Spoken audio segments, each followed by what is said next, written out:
7.3 is graphing square root functions. This is Mr. Gilchrist, and I am so hungry. 7.3, in our last video, we talked about I graphed y equals x squared plus 3, and then I showed its inverse, and we talked about how that inverse looks. We'll look more closely at that today.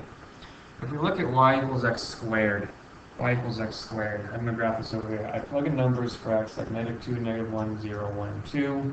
-2 squared is +4, -1 squared is 1, 0, 1, 4. I get this. I get this parabola, which I'll try and graph as best I can. It looks more or less like that. I think I can clean up this side just a little bit. It's going to go from this point here and then this point here, so I go like that. Not a bad little parabola. Well, this graph, we didn't really talk about this last video, but it's failing the horizontal line test. If I draw a horizontal line, it hits the graph more than once. And what that tells me is any reflection of this graph over the line y equals x, if I reflect this graph over this line, remember that's how we find an inverse. If I find the inverse of that graph, I'm switching all the x, y points. So the point -2, 4 becomes the point 4, -2. Point -1, 1 becomes the point 1, -1, 0, 0, 1, 1, 4, 2. This graph here isn't a function. The red line that I just drew is a reflection of the green. The red parabola is a reflection of the green parabola. But because the green parabola was failing the horizontal line test, its reflection fails the vertical line test. This means anytime you have a graph or a function that isn't going to pass the horizontal line test, its inverse isn't going to be a function. So we have to kind of play with that a little bit. So I think about how would I find the inverse of this function. To find the inverse, I would switch x and y, and try and get the y by itself. So I would square root both sides. And in the process of square rooting both sides, we get a plus or minus. You cannot forget that plus or minus. Well, this is basically saying I've got two functions. I've got a positive square root of x, and I've got a negative square root of x. And that's what we do. We take the function, and we cut it in half, and we make two functions out of it. One of the functions is y equals the square root of x. The other function is y equals negative square root of x. There's a very good negative there, but that's negative square root of x. So I'm going to graph the positive one. That basically means I'm just plugging in these numbers for x. 0, 1, 2, 4, 9. I picked those numbers pretty specifically, pretty intentionally. The square root of 0 is 0. It's this point right here. Do this red. The square root of 0 is 0. It's this point here. Square root of 1 is 1. Square root of 2 is some decimal, 1 point something. I don't know what. I'm not going to bother with that because I can just pick perfect squares. 4 is a perfect square, so the square root of 4 is 2, and the square root of 9 is 3. So I have this, this, this, and I have a point way out off in the distance somewhere, and I'm not sure what it is. But it just gives me this half of a parabola. I get half of a parabola on its side. And this is the graph of y equals the square root of x, and that is a function. And if I wanted to, I can make a graph of y equals negative square root of x, and that would go like this. It's a different function. We took the parabola and we split it up into two different functions. And that's how square root graphs look. We'll talk more about square root graphs.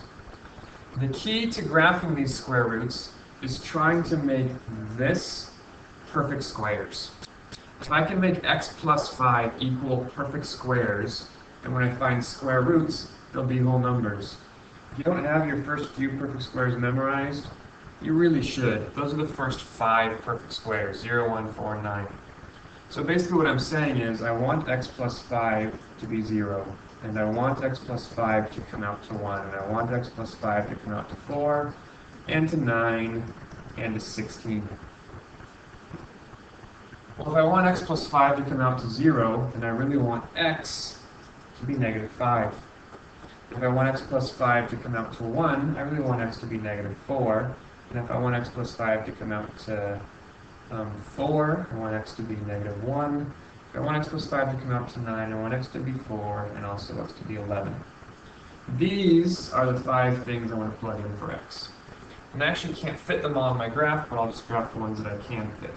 So now I plug in -5 for x. F of -5, and -5 plus 5 is 0. The square root of 0 is 0.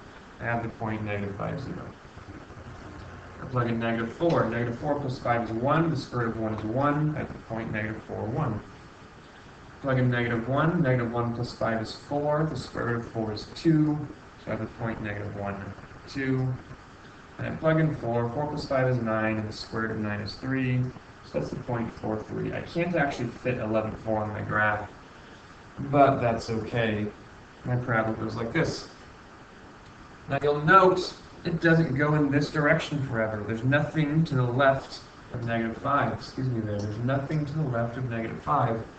That's because if I tried to do like f of -6, that would be the square root of -6 plus 5, which is the square root of -1, which isn't a real number. I mean, it is I, we know that, but we can't graph I on this plane because I is not a real number. So this actually can't be graphed. So my domain, for the first time in this class, we're going to have domains that aren't just all real numbers. My domain, my x values, are everything bigger than and including -5. Because I have x values here, here, here, here, here, here, here, here, here. All of these x values give me some corresponding y value. My range is the y values. We'll have y values that go from here and up forever. My y values are going to be y is greater than or equal to 0. Okay, let's go on to the next one. Can't quite squeeze this all on super well. That's kind of... Remember, the game here is I'm trying to make this come out to a perfect square. I don't care about this plus 3. That doesn't really matter. I just want the x minus 2 to come out to a perfect square. So I want x minus 2 equals 0, 1, 4, 9, 16.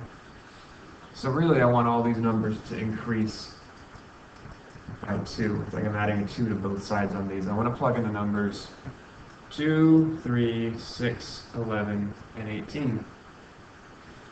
So I do that. If I plug in a 2 for x, I plug in a 2 right here. 2 minus 2 is 0. The square root of 0 is 0. -0 is 0. Plus 3 is 3. That's the point 23. I'll clean up this up a little bit. If I plug in a 3 for x, 3 minus 2 is 1. The square root of 1 is 1. So it becomes -1 plus 3, which is 2. Plug in a 6. 6 minus 2 is 4. Square root of 4 is 2. -2 plus 3 is 1. If I plug in 11, I'm going to get a 0. If I plug in 18, I'm going to get 1. If you pick these numbers correctly, these will always follow a pattern.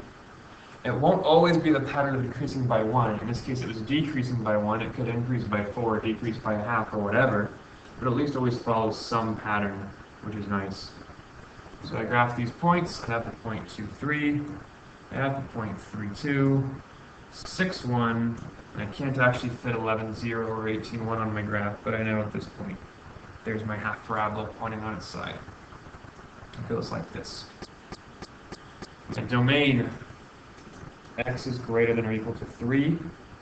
I'm sorry, 2. X is greater than or equal to 2. And my range is y is less than or equal to 3. We'll do one more, then I'm going to pause and ask you to find a pattern. These are the last one we'll do. If you want to, take a moment and pause this and think about which numbers you should plug in for x to get out perfect squares. What numbers will make this come out to perfect squares? Pause, give that a shot. Okay, it's 4, 5, 8, 13, 20. 4, 5, 8, 13, 20.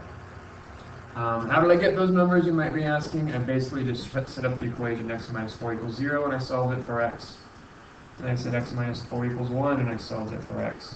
And then x minus 4 equals 4, and I solved it for x. And then x minus 4 equals 9, and I solved it for x, because these are all perfect squares.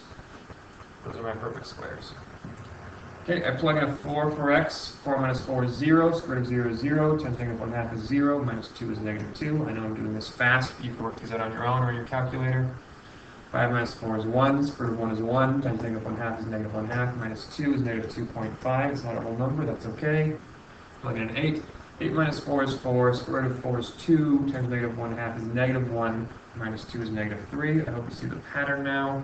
13 minus 4 is 9, square root of 9 is 3, times negative 1/2 is negative 1.5, minus 2 is negative 3.5. Obviously, this will be negative 4. So I have 4, negative 2, 5, negative 2.5, 8, negative 3. So I'm just going to try and guess that that's going to be about out here. And there's that problem. Take a moment, see if you can figure the domain, and see if you can figure the range. Remember, domain means the x values. I've talked about how when you're doing domain, you're really looking at, thinking about like a scanner, like how a printer or a scanner has this green line that goes, and you want to see where you hit your graph. And I don't start hitting the graph till right here, where the x value is 4. And I keep scanning right, and as I go right, I'm hitting the graph forever and ever and ever and ever. So my domain is x is greater than or equal to 4. Range, I play the same game, only doing the y values, so I scan top to bottom or bottom to top, whichever you prefer. If I scan this horizontally from top to bottom, I start hitting the graph at negative 2, where the y value now is negative 2, and down, so my range is y is less than or equal to 2. Now I want you to take a second and look at this equation and its graph, and look at these two equations and their graphs, and tell me if you can see any patterns. You might have to pause and go back and forth to see both screens at once. But tell me if you can see any pattern between these ones. Here's about a few things you can notice. The first big one is that the opposite of this and the same of this is your starting point. This graph started at 4, 2. I think they call it a vertex. It's not quite a vertex, but this graph started at 4, negative 2. Just like how this graph started at 2, 3. And this graph started at negative 5, 0. Okay? The opposite of this, opposite of this, opposite of this, and same of this is your starting point. Some other things that you might have noticed, hopefully. Your domain always came from this. Your range always came from this. And that's sure nice. And the last thing to notice is this became the pattern of change. Down a half, down a half, down a half, down a half, because this is going down a half. Look at the pattern of change. Down 1, down 1, down 1, down 1, down 1. Up 1, up 1, up 1, up 1, up 1. That pattern of change will only work if you pick these numbers very smartly in the way that I've shown. If you don't pick those numbers in this manner, that pattern won't hold. But all those rules I've copied here. I'm not going to spend a ton of time going through it, but just notice that everything that we do follows this HK pattern. I mean, when we did absolute value, we did x minus h plus k.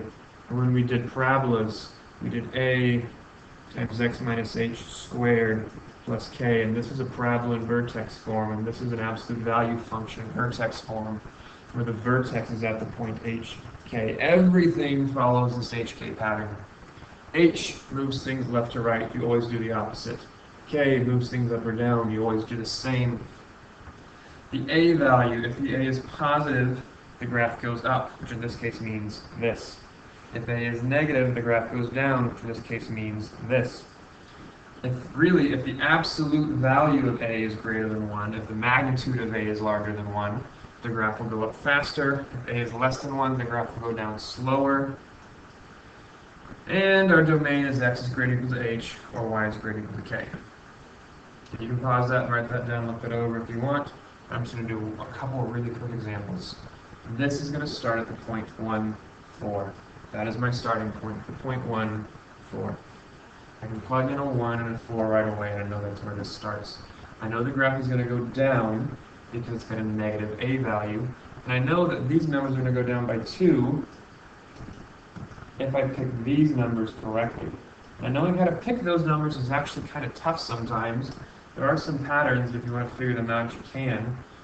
But basically, I know that I want x to be 1, 2, 5, 10, and 17. Yeah. Because if I plug in a 2 for x, 2 minus 1 is 1, 1 times negative 2 is negative 2, plus 4 is positive 2. If I plug in 5 for x, 5 minus 1 is 4, square root of 4 is 2, times negative 2 is negative 4, plus 4 is 0. The pattern that I'm trying to show for the x values over here is plus 1, plus 3, plus 5, plus 7.